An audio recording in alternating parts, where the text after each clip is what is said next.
Hey guys, welcome back to another video. Today I'm going to be showing you what is inside of my DJ rack, which I've been working on making for about a year now. This is the front of the rack. It does have a back, which I'll be showing you later, but for now, let's take off the front cover. There are 4 of these butterfly style clips that lock the case onto the front, and it just comes off. Now this is a 10 unit rack, which means you can fit 10 of these rack units inside.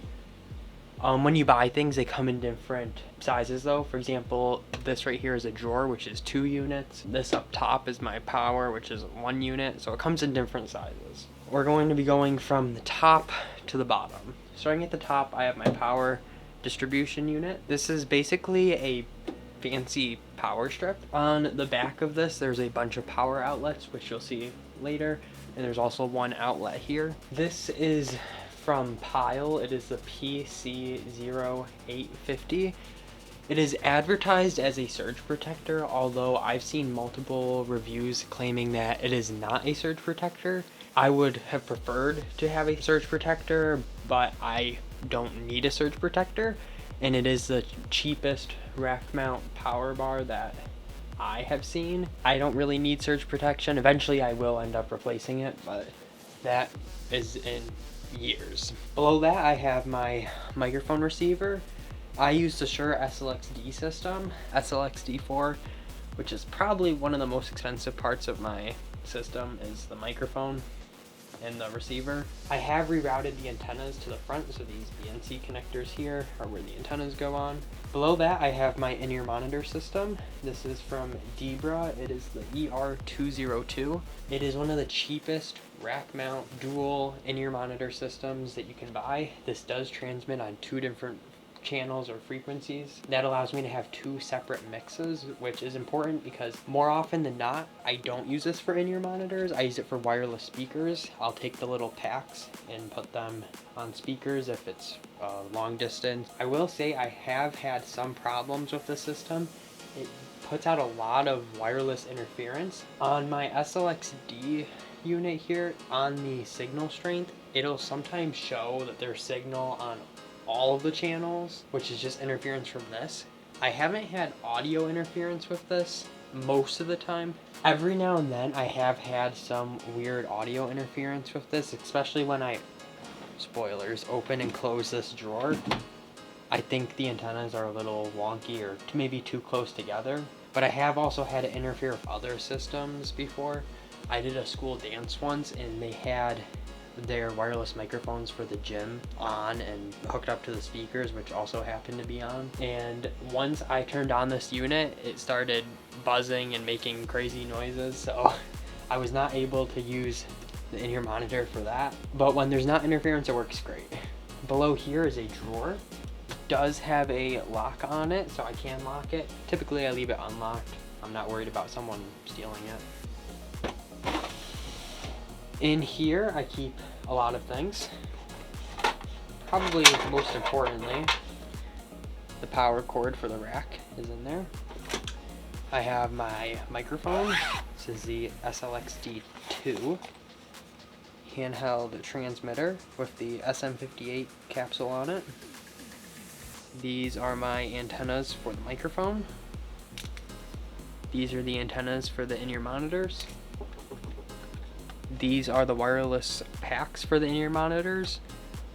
These can either both be on the same frequency or on different frequencies, which means that if I'm using these, let's say I'm doing a dance and I have 2 wireless speakers, these can both be on the same like master output of my mix. But if I'm doing, let's say, a school dance and I want to use their gym speakers with one of these and also have headphones, I can have a separate mix. Let's say this one is on a mix just for my headphones and this one is on a mix with just the master output. So it's really nice that I have options to work with. I also keep the mic clip for the microphone in there. These are my headphones, which I use with the in-ear monitor. I also have this little bag of microphone accessories. In here there are foam windscreens, which are used for going over the microphone. as well as replacement windscreens for the microphone. I have a couple of these black ones just in case I maybe don't want to use the silver one, or if the silver one gets dropped and dented and I need a quick replacement, that would work well. Some extra things that I store in here when I'm not DJing are the rack screws. These are for screwing everything in. I just keep them in here for now. I take them out when I DJ, just so I have more space in there and it's lighter. And I also have some 3D printed blinking plates that fold out. I have 3 of them. These are just used to cover up gaps in here. When I was still setting up this rack and I didn't have all my equipment in yet, I would have a bunch of these in to cover up those blank spots. And when I am DJing, I will keep batteries in the drawer. I have 3 of these Duracell rechargeable batteries. They each have 4 batteries, so I have a total of 12 individual AA batteries, which when I'm doing dances, they stay in here, but when I'm not doing dances, I keep them charged. One thing that I always do at dances is with this outlet up here, I almost always will keep one of the chargers constantly plugged in with batteries in it, just so I always have fresh batteries in case one of them dies. Next, I have my drawer, which has 2 things on it. I have my soundboard and a Bluetooth receiver. This is the Bluetooth receiver that I use. It is a transmitter and a receiver, so I can broadcast to Bluetooth speakers or receive Bluetooth from a phone. I don't use it for broadcasting to Bluetooth speakers. I just use it for receiving Bluetooth. It's USB powered, and then this is the output. Has a little antenna. One thing I like is I'm able to control the volume and stop and start the songs from this. So if my phone is somewhere else and I need to quickly adjust the volume, I can do it on here. I don't use this all the time. I typically will use this if I have a random song request, or most of the time it's slow songs at dances, and I'll just run Spotify from my phone to here. I'm not able to do mixing with that, obviously, but as a last resort, if Spotify isn't working on my laptop or it's not working with Rekordbox or whatever software I'm using, this is my backup. Now I have my soundboard. This is a Behringer Phoenix. Says it back there somewhere. You can't see it, but it is a Behringer Phoenix 1204 USB mixer. It's a 4-channel mixer because there's 4 main channels and then there's 2 stereo line ins. Channel 1 is for my Shure, which is the wireless microphone. Channel 3 is for a 1/4 inch input, which I use for my headphone out from my DJ controller.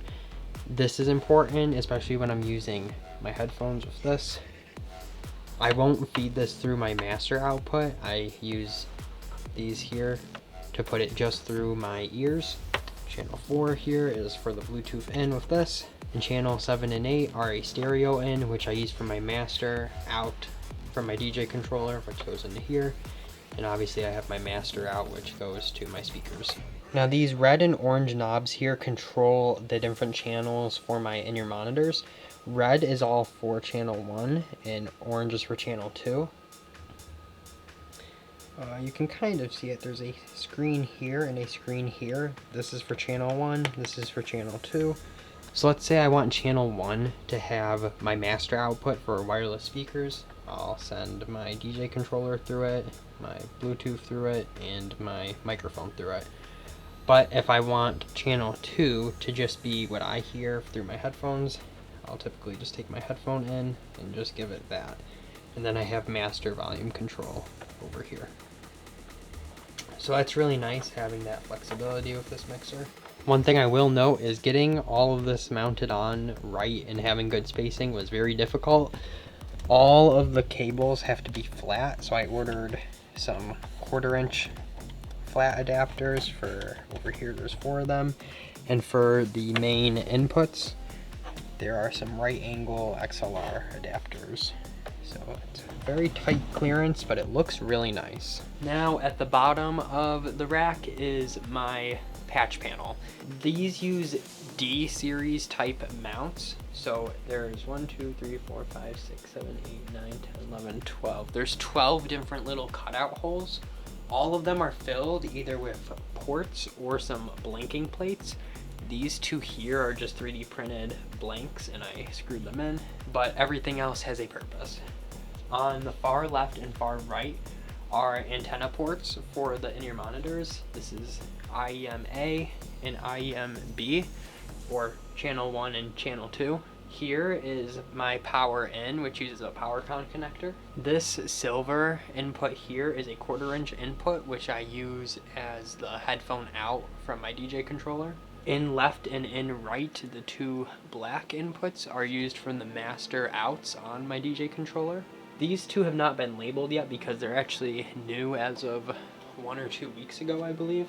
This one here is Ethernet, which is because I do have a router inside of here, which means that I'm able to control some of the stuff in here over internet. This here is a USB port that's used for a recording out or recording in. So maybe I'm doing a live stream and I want to use the wireless microphone that's in here and I want to use all of the channels that are on here for a live stream or something. I'm able to take the USB out and plug it into my laptop and use that as an audio source. These two XLRs on the end are used as my master outputs to my speakers. Now I will plug the rack in just to show you everything that Another thing to mention about all of these connectors is when I could, I chose locking connectors. The antenna connectors you have to twist on so they won't just come off. You have to twist them off. The power connector here is locking. You have to use a clip to take it off. And that's the case with everything else. All of these are locking. Once you put it in, you have to hit this to let them come out. The Ethernet has a little locking connector on it. The XLR has a locking clip on it.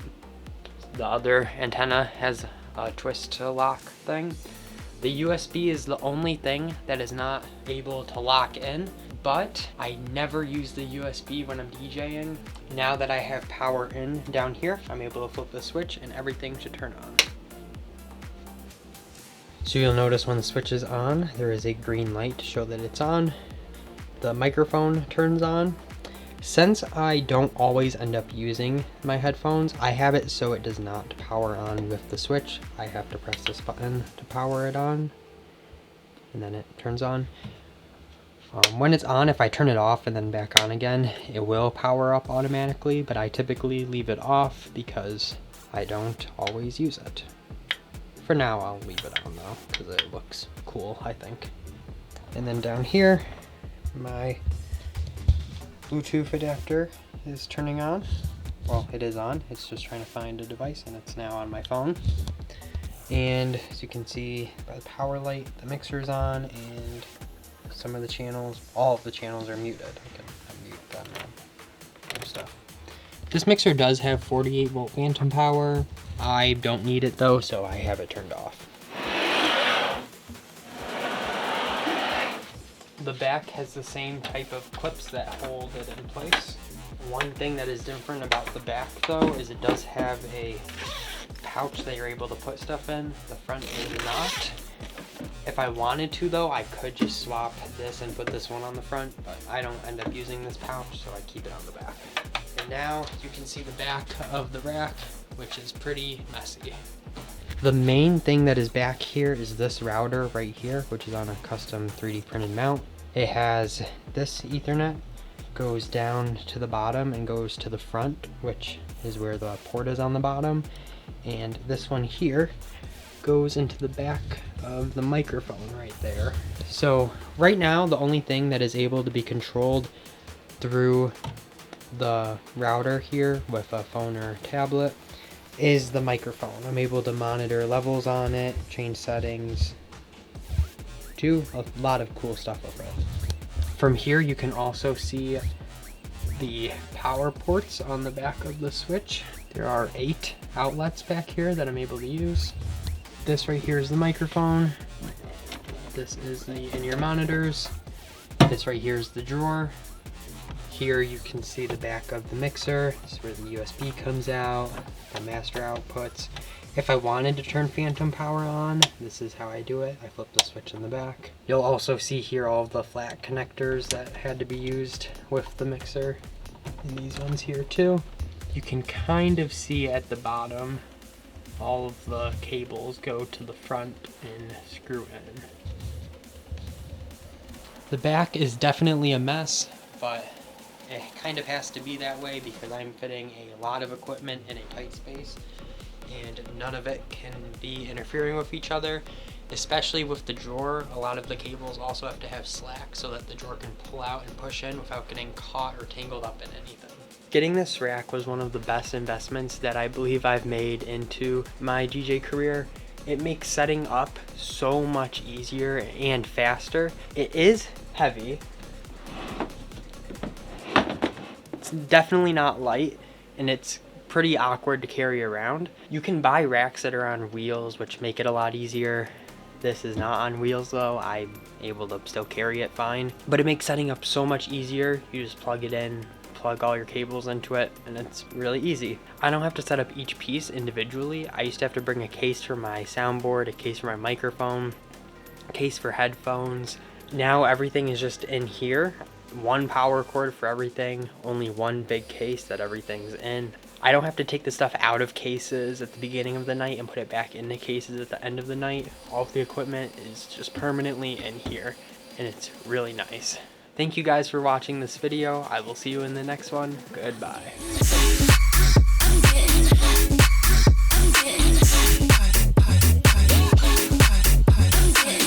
What's up, YouTube?